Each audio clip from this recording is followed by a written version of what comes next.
안녕하세요. 아내 때문에 인생이 망가진 40대 남성입니다. 결혼에 실패한 뒤로 인생을 완전히 말아먹고 아직도 충격에서 벗어나지 못하고 아들 하나 데리고 아무 희망도 없이 살고 있습니다.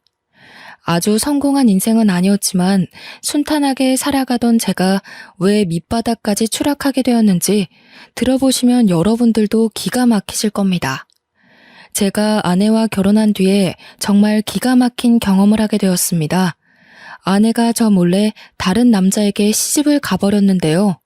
이게 도대체 무슨 말인지 이해가 안 되실 겁니다. 저도 처음엔 이런 어처구니 없는 상황을 이해할 수 없었으니까요. 결론부터 말씀드리자면 아내가 저와 결혼하고 동거는 다른 남자와 해버린 것입니다. 그 사실을 알게 된 순간 피가 거꾸로 치솟을 정도로 화가 났지만 그 인간들에게 속수무책으로 당할 수밖에 없었습니다. 그것들은 짐승들도 하지 않는 더러운 짓을 저지르고도 뻔뻔스럽게 모든 잘못을 제게 뒤집어 씌우려고 했습니다. 저는 아버지가 일찍 돌아가시고 홀어머니 밑에서 자랐습니다. 엄마와 저의 불행은 아버지가 돌아가시면서 시작되었죠. 공장에서 작업 반장이었던 아버지는 새로운 기계를 설치하는 과정에서 작업자의 실수로 장비가 오작동되면서 사고로 돌아가셨습니다. 아버지가 돌아가시자 기다렸다는 듯이 고모가 할머니를 꼬드겨서 공장에서 나온 사망 위로금을 가로채버렸습니다. 그 돈은 당연히 엄마가 받아야 하는 돈이었지만 할머니는 세상 물정 모르고 착한 엄마를 속여서 고모에게 줘버렸는데요. 고모는 거기서 만족하지 않고 아버지 명의로 되어 있는 집에 눈독을 들였습니다. 고모가 할머니에게 엄마를 집에서 내보내고 자기랑 같이 살자고 유혹했거든요. 아버지가 살아계실 때도 못된 시누이 노릇을 톡톡히 하던 고모였지만 이런 식으로 저랑 엄마를 배신할 줄은 몰랐습니다. 그 전부터 한겨울에 엄마와 제가 자는 방에 보일러만 끄기도 했고 일부러 세탁기를 고장내 산더미 같은 빨래를 손으로 직접 빨게 만들었습니다. 할머니는 그런 모습을 보고 동정하기는커녕 엄마가 힘들다고 울상을 지으면 나가라는 말만 하셨습니다. 그렇게 힘들면 나가야지. 굳이 왜 여기 버티고 서 있어? 아범이 이제 이 세상 사람도 아닌데 너도 더 늦기 전에 경수 데리고 네 갈 길 가라. 하지만 엄마는 나갈 수 없었습니다. 할아버지는 돌아가시기 전에 집을 아버지에게 주셨기 때문에 어떻게든 재산 분배를 하려고 했죠. 땡전 한 푼도 없었기 때문에 어쩔 수 없었습니다. 엄마가 집에서 안 나가고 버티고 있던 그 해에 유독 눈도 많이 내렸습니다. 수십 년 만에 강추위라고 뉴스에 보도되던 때였죠. 지금도 그 추위가 생각날 만큼 엄청 추웠습니다. 그런 한겨울에도 집이 탐이 난다는 이유 하나만으로 고모는 할머니를 앞세워서 엄마와 저를 집에서 쫓아내려고 했습니다.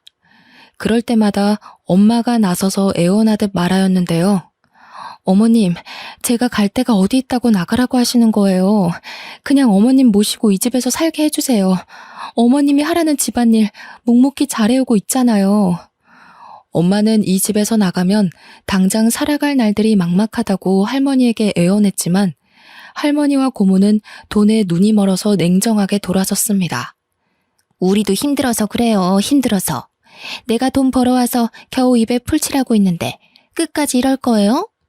이 집에서 살고 싶으면 우리 오빠처럼 돈을 벌어오던가. 돈 벌어올게요. 이 앞에 있는 슈퍼나 식당에서 일할 테니까 제발 나가라는 말은 하지 말아주세요.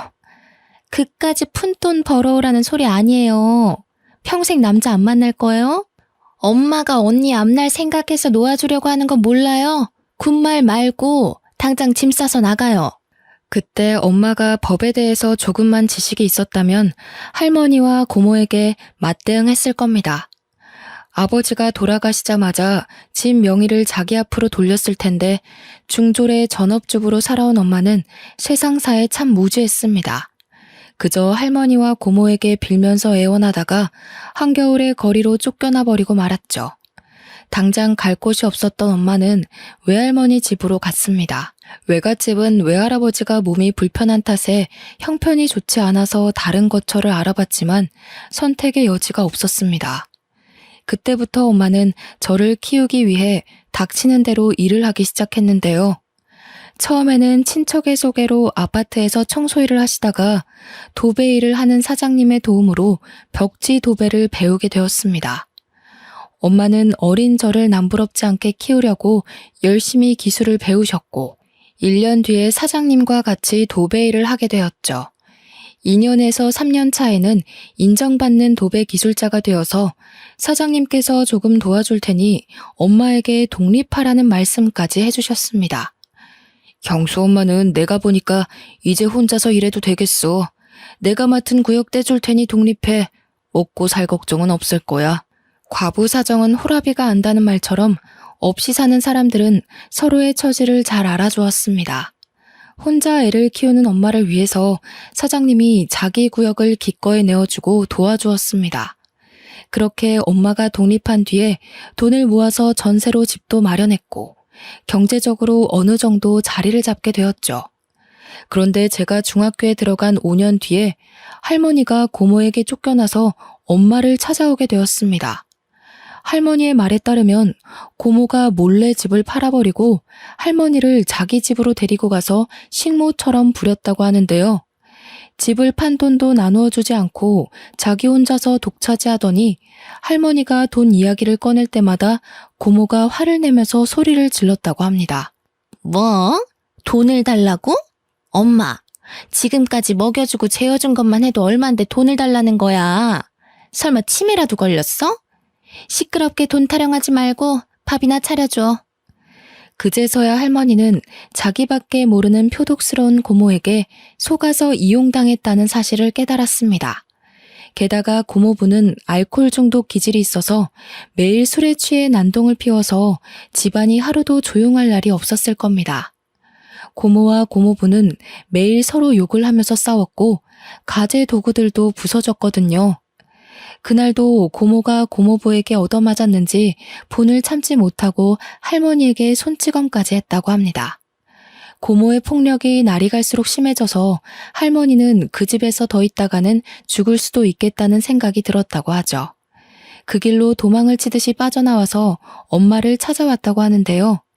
저는 할머니를 내쫓았으면 했지만 할머니가 울면서 용서를 비니까 마음이 약한 엄마는 할머니를 받아주었습니다.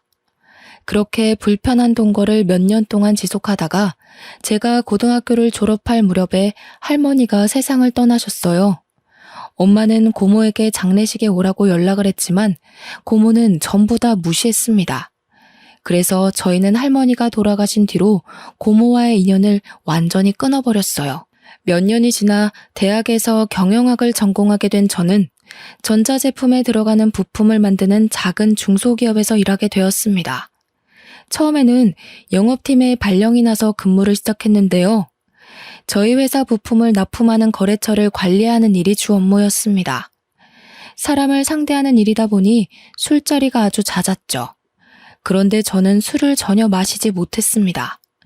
소주 한 잔만 마셔도 얼굴이 벌겋게 달아올랐고 온몸에 두드러기 같은 발진이 돋아나는 특이 체질이었거든요. 그래서 영업 때문에 가져야 하는 술자리가 언제나 부담이 되었습니다. 거래처의 간부들이 술잔을 따라주려고 하면 사정을 설명하면서 정중하게 거절하는 것도 눈치가 보이는 일이었죠. 그래서 영업팀의 최고 술상무였던 팀장이 나서서 저 대신 술잔을 받기도 하였습니다. 그러다 새로운 납품 회사를 뚫어서 담당자들끼리 인사를 하는 회식 자리를 갖게 되었습니다. 새 거래처의 팀장이 술고래에 융통성이라고는 전혀 없어 보이는 깐깐한 사람이었는데요. 그날도 저한테 술잔을 쥐어주며 술을 강요하기 시작했습니다. 어허, 세상에 술 못 마시는 사람이 어딨어? 그러지 말고 한 잔만 받아. 한 잔 마신다고 죽어? 죽냐고. 아이 얼른 마셔보래도. 팀장이 술에 취해서 제가 하는 말을 귓등으로도 듣지 않았습니다. 결국 더 이상 거절하지 못하고 술을 마셨는데 팀장이 계속해서 술을 권하더라고요. 결국 얼굴과 목에 심한 두드러기가 돋아올라서 힘이 들었습니다. 제가 병원에 가야 할 것 같다고 말해서 저 때문에 술자리 흥이 박살나고 말았죠. 이 일을 계기로 영업팀장과의 면담 자리에서 다른 부서로 보내주겠다는 말까지 듣게 되었습니다. 경수, 너 저번에 보니까 안 되겠더라. 우리 부서가 술자리에 꼭 참석해야 하는데 술을 못 먹으니까 영 분위기가 안 잡히더라. 너도 힘들었지? 적성에 안 맞는 것 같으니까 적당한 부서로 옮겨줄게. 여기서 거절하고 버티고 있을 수 없어서 우선 알겠다고 했는데요. 얼마 후에 회사의 회계를 맡은 부서로 발령을 받게 되었습니다. 늘 숫자와 씨름해야 하는 머리 아픈 업무였죠. 면접 볼 때 회계 공부를 한 적이 있다고 말한 걸 기억하고 있었는지 비전공자인 저보고 직접 부딪히면서 일해보라고 하더군요. 중소기업은 다 똑같은 것 같습니다. 사람이 안 구해지는 것 같으니까 아무 인력이나 집어넣어보고 아님 말고 식이었는데요. 다행히 회계 공부에 흥미가 있었던 저는 공부를 하면서 회사를 다녔습니다. 회계사 일은 아니었지만 회계 업무를 보조하는 일이라 가능한 일이었습니다. 그러다 저희 회사와 계약을 한 회계사가 건강이 안 좋아져서 그만두었고 대신 다른 젊은 여성 회계사가 배치되었습니다. 분기 결산이나 회계 감사를 하는 때가 되면 소연 씨라는 여성 회계사와 제가 밤을 새가면서 장부를 맞춰보고 회계 보고서를 만들었죠. 그렇게 사이가 친해지다 보니 소연 씨가 다른 회계사들과 참 다르다는 느낌을 받았습니다. 전임 회계사는 모든 업무를 제게 떠넘기고 자기는 형식적으로 검토만 하고 사인했거든요. 그러다가 문제가 생기면 책임을 전부 제게 떠넘겼습니다. 하지만 소연 씨는 엄청난 양의 회계 관련 문서들을 같이 검토했고 의문점이 생기면 제게 물어보면서 보고서를 만들었습니다. 저는 저보다 좋은 대학을 나오고 똑똑하지만 한편으로 검소한 소연 씨가 마음에 들었습니다. 제가 마음의 문을 여니 소연 씨와 업무 외에 사적인 대화도 하게 되었는데요. 소연 씨에게 왜 30이 되도록 사귀는 남자가 없는지 궁금하다고 물으니까 분위기가 이상해지더라고요. 소연 씨는 사귀는 사람 없어요? 남자라면 누구나 소연 씨를 좋아할 텐데 왜 아직 싱글로 남아있는지 모르겠네. 예전에 결혼을 약속한 사람이 있었는데 사고가 있었어요. 지금은 이 세상 사람이 아니에요. 소연 씨에게는 대학 시절부터 사귀던 애인이 있었는데 사고로 세상을 떠난 것 같더군요. 대학교 1학년 때부터 같은 과 선배와 사귀면서 결혼을 약속했었다고 합니다. 그런데 결혼식 한 달을 남겨두고 등산에 갔다가 사고를 당해 허망하게 죽었다고 하네요. 그 말을 해주면서 소연 씨의 낯빛이 무척이나 어두워졌습니다. 그 뒤로 남자를 만난 적도 없고 열심히 일만 하면서 살아왔네요. 이제 더 이상 누굴 만날 자신이 없어요. 상처받을까봐 무섭기도 하고. 아니에요, 소연 씨. 굳이 결혼은 안 하더라도 연애는 해야죠. 소연 씨라면 좋은 사람 만날 수 있을 거예요. 저는 이미 소연 씨에게 호감이 있는 상태라서 오히려 트라우마를 보듬고 치유해주고 싶었습니다. 제가 그 후로 적극적으로 저녁 먹자고 하고 주말에도 만나자고 하니까 조금씩 호감을 보이면서 닫혀있던 마음의 문을 열기 시작했습니다. 그렇게 몇 달이 지났을까요? 정식으로 교제를 시작하면서 큰 문제가 생기기 시작했습니다. 소연이 부모님이 대학 교수이셨거든요. 게다가 소연이가 외동딸이라서 저를 엄청 안 좋아하셨습니다. 하긴 대학 교수 집안이 아니더라도 별 볼 일 없는 저를 사윗감으로 못마땅하게 생각하는 건 당연한 일이었죠. 하지만 소연이는 끝까지 저를 포기하지 않고 시댁으로 끌고 가 결혼을 전제로 만나는 걸 허락받으려고 하였습니다. 그런데 장모님께서 소리를 지르면서 반대하셨는데요. 아버지도 없고 직업도 변변치 않은 놈이 뭐가 좋다고 결혼을 하겠다는 거냐? 절대 안 돼. 내가 아주 괜찮은 신랑감 골라줄 테니까 당장 헤어져. 장모님께서 자기 눈에 흙이 들어가기 전까지 절대 결혼을 허락할 수 없다고 폭언을 내뱉으셨습니다. 서로에 대한 사랑 하나로 인연을 버텨왔지만 장모님께서 저랑 헤어지지 않으면 호적에서 파버리고 의절하겠다는 경고를 하셔서 저희 사이도 멀어졌죠. 그날 이후로 연락이 뜸했다가 수연이가 먼저 연락해서 헤어지자고 하였습니다. 우리 이제 그만 정리해야 할 것 같아. 이렇게 부모님이 반대하는데 결혼하면 불행할 거야. 그러니까 오빠도 더 이상 나 만나려고 하지 말고 좋은 사람 만나. 예견했던 일이었습니다. 소연이가 눈물을 흘리면서 말하길래 가만히 고개를 끄덕이다가 등을 돌렸죠. 어차피 소연이와 저는 어울리지 않았습니다. 몇 달 뒤에 집안 배경이 좋은 변호사를 만나 결혼했다는 소식을 들으니까 저랑 어울리지 않는 여자였다는 생각이 더욱더 강력하게 들더군요. 소연이는 당연히 회사 사람들에게 결혼 소식을 알리고 퇴사하였습니다. 실연을 당한 게 티가 났는지 자꾸만 실수를 하자 회계팀장이 제게 면담을 하자고 하였습니다. 그리고 제게 생각을 정리할 시간이 필요해 보인다고 했죠. 그래, 너도 소연 씨 그만둔 거 알고 있지? 지금 일이 손에 안 잡힐 거야. 생각 같아서는 한 달 정도 휴가를 끊어주고 싶은데 그럴 수는 없고 일주일만 쉬다가 돌아와. 회계팀장이 제 사정을 이해해줘서 휴가를 내고 제주도로 일주일간 여행을 떠났습니다. 제주도에 도착해서 숙소에 짐을 풀고 근처 식당으로 들어갔는데요. 서빙을 하던 여성이 저를 보고 환하게 웃어주더라고요. 안녕하세요. 딱 보니까 이 동네 사람은 아닌 것 같은데 저희 식당 처음 오셨어요? 네, 이제 막 제주도에 도착했는데 여기는 뭐가 맛있나요?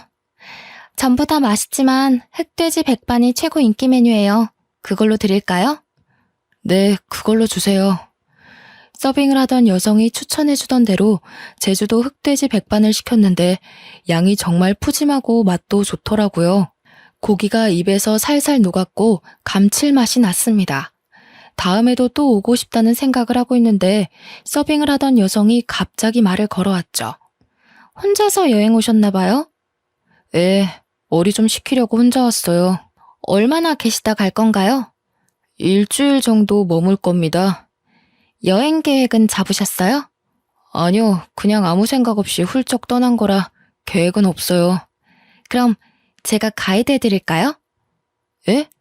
갑자기요? 오늘 처음 본 손님의 여행 가이드를 해주겠다고 나서니까 당황스럽더군요. 솔직히 그때는 혼자 있고 싶었지만 힘들고 지쳐 보여서 가이드 해주고 싶다는 말을 듣고 마음이 흔들렸습니다. 저야 가이드 해주시면 좋죠. 그런데 여기서 일하셔야 하는 거 아니에요? 이 식당 제 아버지 거예요. 틈날 때마다 도와드리고 있어서 자리 비워도 괜찮아요. 잠깐만요. 아버지께 물어보고 올게요. 그러면서 카운터에 앉아있던 남자에게 다가가서 뭐라 말을 하고 있었습니다. 사장으로 보이는 남자가 저를 굳은 표정으로 쳐다보더니 고개를 젓고 있더라고요. 그랬더니 서빙을 해주던 여자의 목소리가 조금 커졌습니다. 아니 아빠, 도대체 왜 안 된다는 거야? 이번에 알바 구해줬다며. 일 안 도와줘도 되니까 집에 있어. 내가 도대체 몇 번을 말해줘야 돼? 외지 남자는 만나지 말라고 했잖아. 그냥 혼자 온 분 가이드 해드리는 거야. 다른 뜻은 없어. 저는 괜찮다고 말하려고 하는데 여성분이 고집을 피우자 아버지도 알겠다고 하더군요. 그 말을 듣자마자 신이 난 여성분이 당장 내일부터 같이 다니자고 말하였습니다.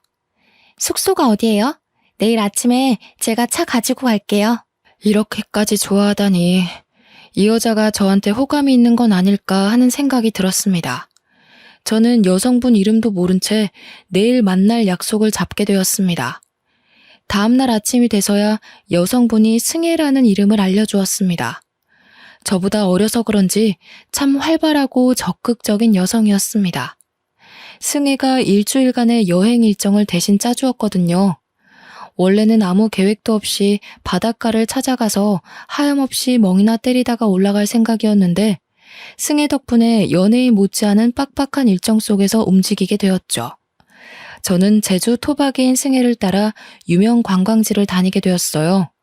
제주도를 돌아다니면서 알게 된 건데 승혜는 지금까지 제주도 밖으로는 나가본 적이 없다고 하더라고요. 결혼은 꼭 외지 남자와 할 거라고 하길래 농담 삼아서 한마디 던져보았습니다. 설마 나랑 하려고 그러는 거 아니지? 사실 갑자기 가이드 해주겠다고 나서서 놀랬어. 나는 좋은데 당장 식 올리자. 나 오빠 보자마자 완전 반했잖아. 오빠 진짜 잘생긴 거 알고 있지? 그게 무슨 소리야? 장난으로 말하는 거지? 승혜가 제 말을 듣고 까르륵 웃기만 하고 더 이상 말을 안 하더군요. 농담인 것처럼 툭 던져보았지만 승혜는 저를 좋아하는 눈치였습니다. 또래 여자들이랑 다르게 20대 초반 여자애처럼 솔직하게 말하고 부끄러워하는 모습이 새롭게 다가왔죠. 저도 그래서 승혜에게 마음이 끌리고 있었습니다. 제가 그동안 조용하고 성숙한 여자들만 사귀었었는데 수다쟁이처럼 말이 많으면서도 애교도 많은 승혜를 보니 또 다른 느낌이었거든요.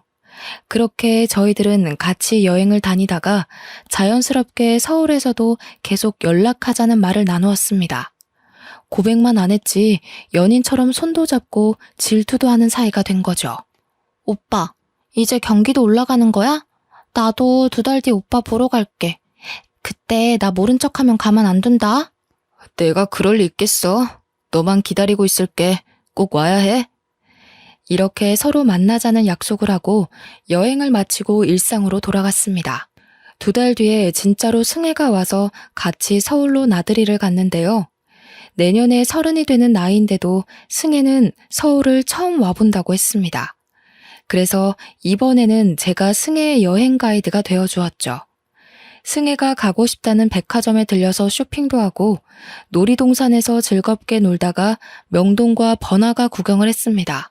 승혜가 그렇게 사흘을 머물다가 내려갔습니다. 그때부터 승혜와 저는 경기도와 제주도를 오가면서 연애를 하게 되었습니다. 지역 특성상 자주 내려가 보지는 못했지만 전화 통화를 자주 해서 애틋했죠. 한 달에 한 번 월차를 아꼈다가 주말 전날에 월차를 써서 제주도에 가서 3, 4일 정도 머물다가 오곤 했습니다. 저희가 그런 식으로 장거리 원정 연애를 한 지 6개월이 지났을 때 승혜에게 결혼하자는 청혼을 하였습니다. 너무 섣부른 판단 같았지만 저는 승혜와 같이 살고 싶었으니까요. 그리고 나이도 있어서 결혼을 더 이상 미루면 안 됐습니다. 다행히 승혜가 제 프로포즈를 받아주었습니다. 장인어른과 장모님께 정식으로 인사를 드리러 갔는데 장인어른의 표정이 진짜 어두워 보였습니다. 제가 잔뜩 긴장한 얼굴로 결혼을 허락해달라고 말씀드리니 느낌이 싸한 말을 해주셨습니다. 이왕 이렇게 됐으니 어쩔 수 없지. 잘 살도록 해라. 왜 그러냐고 꼬치꼬치 캐물을 수도 없어서 감사하다고 하고 넘어갔죠. 마음에는 안 들지만 하는 수 없이 사위로 맞아준다는 분위기라서 기분이 썩 좋지는 않았습니다. 승혜와 저는 결혼 후에 제가 마련해둔 경기도의 신혼집에서 살게 되었는데요. 이상하게 아내가 결혼 초부터 제주도에 자주 내려가기 시작했습니다. 물론 처가와 친구들이 모두 제주도에 있으니 일이 있을 때마다 내려가는 건 당연한 일이었지만 아내가 한 달에 몇 번씩 제주도에 내려가니까 이상하더군요. 하지만 처가에 가지 말라고 할 수도 없어서 그냥 두었습니다. 그쯤 아이도 가졌으니 힘들어서 처가에 자주 가는 거라고 생각했죠. 그렇게 2년이 흐른 뒤에 저희 아들 돌잔치 날이 다가왔습니다. 아내가 퇴근하고 돌아온 저를 붙잡고 돌잔치를 제주도에서 하자고 하더라고요. 여보, 우리 돌잔치 제주도에서 할 거지? 아버지가 친척들 전부 모시고 우리 식당에서 하고 싶대. 그래? 마침 그때가 여름 휴가철이니까 여행 겸해서 내려가서 푹 쉬었다가 오자. 아들의 돌잔치 날을 위해 월차까지 내고 제주도로 내려갔는데요. 그날 아내의 동네 친구라는 남자를 만나게 되었습니다. 여보, 인사해. 어릴 때부터 같이 자란 동네 오빠야. 처음 뵙겠습니다. 장수철이라고 합니다. 예, 반갑습니다. 김경수라고 합니다. 돌잔치 준비하기도 바빠 죽겠는데 아내가 아는 오빠를 소개해주겠다고 했을 때 약간 당황스럽긴 했습니다. 게다가 아무리 친한 오빠라고 하더라도 남편에게 알고 지냈던 남자를 소개해준다는 건 흔한 일이 아니잖아요. 하지만 제가 보수적인 거라고 생각했습니다. 아내가 장수철이라는 남자를 진짜 친구라고 생각하는 거라며 이해해 보려고 했죠. 수철 씨는 민박집을 운영하고 있다며 처가까지 가지 말고 민박집에서 묵고 가라고 하였습니다. 처가 좁은 거 알고 계시지? 거기서 잠자고 하려고 눈치 보일 텐데 모처럼 오셨는데 저희 집에서 하루 묵었다 가시죠. 수철 씨가 처가의 집 크기까지 알고 있는 게 찝찝했지만 제주도에 머무는 동안 그곳에서 며칠 지내기로 하였습니다. 수철 씨는 친절하게 민박집 하나하나를 구경시켜주면서 설명해주더군요. 덕분에 관심도 없던 아내의 친한 오빠의 취미 생활까지 알게 되었습니다. 조개 껍데기가 가득 있는 방안을 보여주길래 멋지다, 근사하다는 말로 대충 대꾸해 주었죠. 무언가 봐달라는 눈치였지만 안 그래도 돌잔치 준비 때문에 지쳐있는 상태였습니다. 관심도 없는 조개 껍데기 구경할 시간이 없어서 얼른 돌잔치 장소로 넘어갔는데요. 돌잔치를 마치고 저는 회사 일 때문에 다시 경기도로 올라갔습니다. 아내는 제주도에 더 있겠다고 하더니 2주 뒤에 올라왔습니다. 그날 이후로 아내가 점점 제주도에 머무는 시간이 길어졌습니다. 여보, 다음 주에 제주도 가서 보름만 있다가 올게. 뭐? 저번에는 2주나 더 있다가 왔잖아. 왜 보름이나 있으려고 하는 거야? 엄마가 몸이 안 좋아서 식당 일 도와달라고 그러네? 아내가 식당 일을 핑계로 제주도에 가더니 보름 혹은 한 달씩 머물다가 오기 시작했습니다. 그리고 며칠 지나지 않아서 또 제주도에 갔고 2달 넘게 지내다가 오기도 했죠. 저는 장모님이 아파서 그런 거라고 생각해서 제 아들이 6살이 될 때까지 1년의 절반 이상을 제주도에서 지내게 하였습니다. 그런데 모임에서 만난 고등학교 동창이 뜻밖의 말을 꺼내놓았습니다. 내가 저번 달에 제주도로 휴가를 갔는데 재수 씨를 만났어. 땡땡 민박집에서 지내고 있더라? 재수 씨는 왜 거기서 지내고 있는 거래? 친구는 제주도 여행을 계획하고 숙소를 알아보다가 비교적 가격이 저렴한 민박집을 예약했는데 그곳에서 아내를 봤다는 겁니다. 재수 씨는 나를 못 알아보는 것 같았는데 분명히 재수 씨가 맞았어. 웬 남자랑 같이 있는 걸 봐서 아는 척은 안 했거든? 내가 둘이 무슨 사이냐고 물어보니까 재수 씨가 뭐라 한 줄 알아? 둘이 부부 사이래. 우리 와이프가 거기 있을 리가 없잖아. 네가 잘못 본 거야. 와이프가 거기서 지내더라도 왜 부부 사이라고 했겠어. 우리 와이프 얼굴 까먹은 거 아니야? 저는 친구의 말을 끝까지 믿지 않았습니다. 친구 녀석이 아내를 본 건 7년 전 결혼식장에서 본 게 전부였으니까요. 비슷한 여자를 아내로 착각했을 거라고 생각했죠.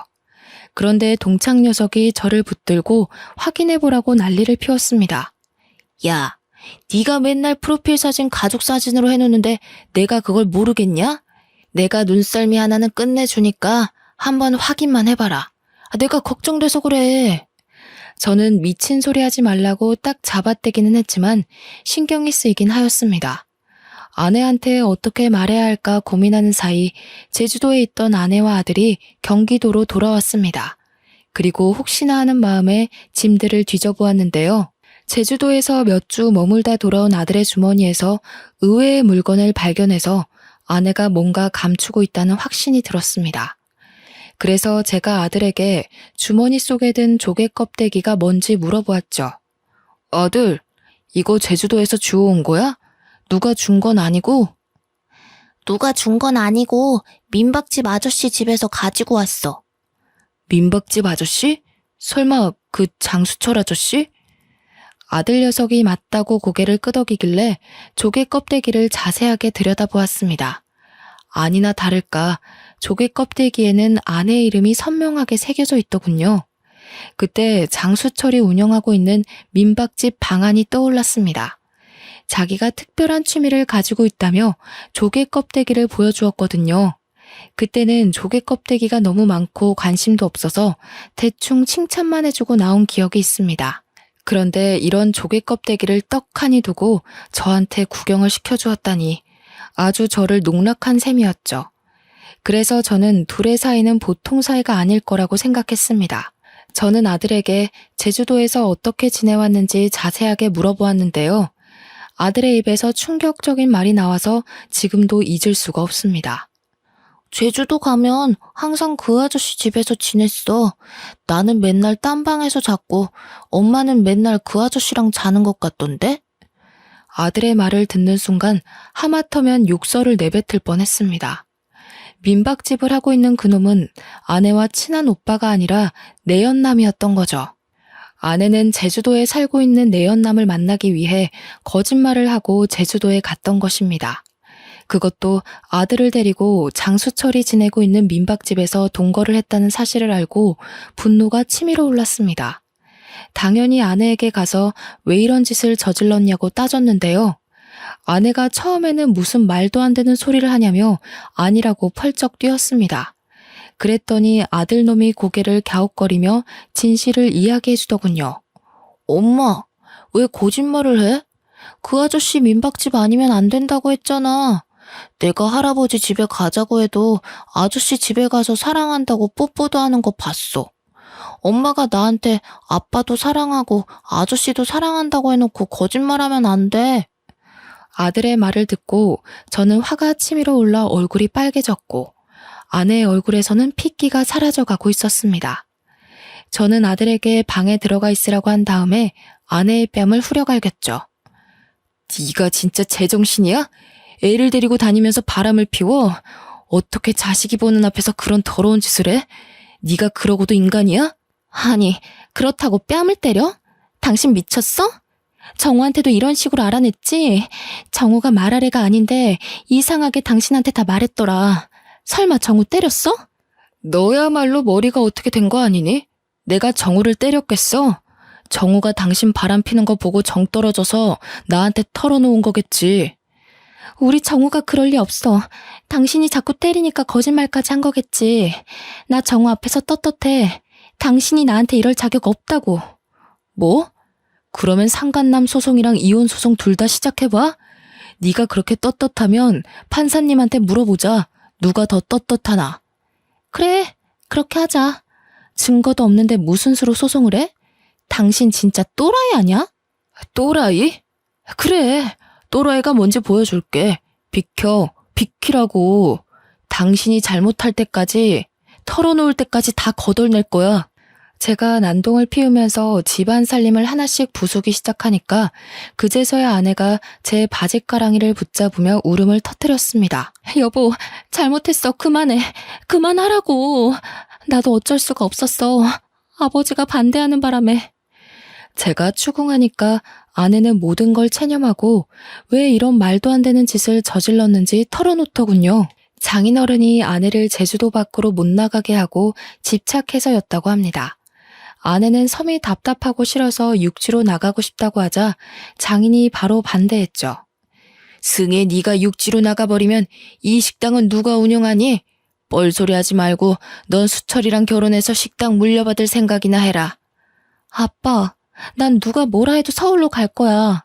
수철 오빠랑 결혼해도 서울로 갈 거라고. 뭐? 서울은 무슨 서울이야? 네가 서울에서 살 돈은 있어? 아빠도 돈이 없어서 서울은 안 된다고 했잖아. 아니, 내가 되게 만들 거야. 꼭 이 지긋지긋한 제주도 빠져나갈 거라고. 아내가 제주도를 떠나겠다고 고집하자 수철이라는 남자랑도 다퉜다고 하죠. 사귀던 남자와 사이가 소홀해지자 아내가 외지 여행객들이 많이 오는 식당에서 일을 하면서 괜찮은 남자를 물색했던 겁니다. 제주도를 떠나고 싶어하는 아내의 속셈을 잘 알고 있던 장인은 저와 결혼하겠다고 했을 때 못마땅하게 생각했던 것인데요. 아내가 처음부터 제게 친절하게 대하면서 가이드를 해주겠다고 한 것도 저를 꼬셔서 제주도를 벗어나 보려는 속셈이었습니다. 결국 장인어른이 아내에게 두 손 두 발을 들고 저와의 결혼을 허락해 주었죠. 그런데 아내는 수철이라는 남자랑 다시 연락이 닿아서 연인 관계로 발전하고 말았습니다. 한마디로 결혼은 저와 하고 동거는 그놈과 했던 것입니다. 이제 모든 걸 알았으니 결판을 내야만 했습니다. 저는 당장 제주도로 내려가서 장인을 만나서 자초지종을 따져보았죠. 그런데 장인은 뻔뻔한 태도를 보여주었습니다. 자네 기분이 상했다면 내가 사과할 테니까 없던 일로 하게. 나도 딸애가 그럴 줄 알았나? 중간에 알았지만 이혼할 것 같아서 입 다물고 있었네. 저는 장인의 몰상식한 말에 소리를 지르고 말았는데요. 장인어른, 이게 사과하면 끝날 문제라고 생각하세요? 제 가정이 깨졌고 인생이 끝났단 말입니다. 확실하게 책임지셔야 합니다. 제가 그렇게 만들 거예요. 이런 식으로 씩씩대면서 처가를 나와서 장수철이 운영하는 민박집으로 차를 몰고 갔습니다. 민박집에서 만난 그놈은 어처구니 없는 변명을 짓거려 놓았죠.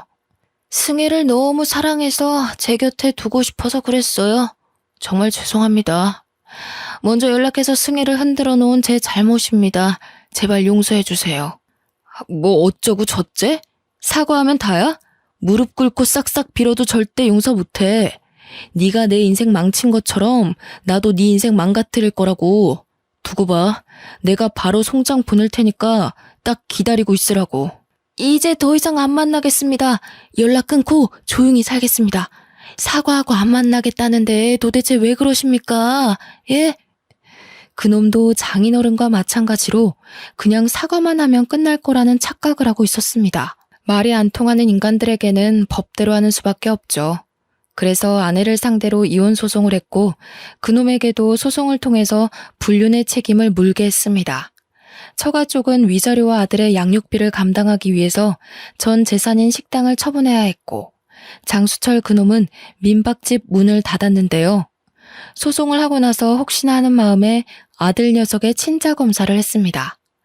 다행히 아들은 제 자식이 맞았습니다. 그러던 와중 아내에게서 기가 막히는 연락을 받기도 했죠. 여보, 당신이 하라는 대로 다 할 테니 제발 식당만은 돌려줘. 부탁이야. 이러다 우리 다 굶어 죽겠어. 소송에서 엄청난 위자료 폭탄을 맞자 아내는 울면서 식당만은 돌려달라고 애원했지만 배우자를 속이고 파렴치한 동거를 한 것이 얼마나 큰 잘못인지 확실히 알려줘야 했습니다. 아내의 부탁을 거절했는데도 아직까지 연락이 오고 있네요. 아들 녀석 때문에 차단할 수도 없고 날이 갈수록 힘이 듭니다. 여러분도 아시겠지만 불륜이란 얄팍한 핑계를 둘러댄다고 용서받을 수 있는 잘못이 아닙니다. 함께 가정을 꾸리고 살을 맞대고 살아온 배우자를 배신하고 가정을 파탄내는 건 배우자의 남은 인생을 완전히 망가뜨리는 참담한 잘못이죠. 여러분들은 제 아내처럼 실수하지 마시고 배우자의 입장에서 생각하고 판단하는 지혜로 하루하루를 살아가시길 바랍니다. 여기까지 읽어주셔서 감사합니다.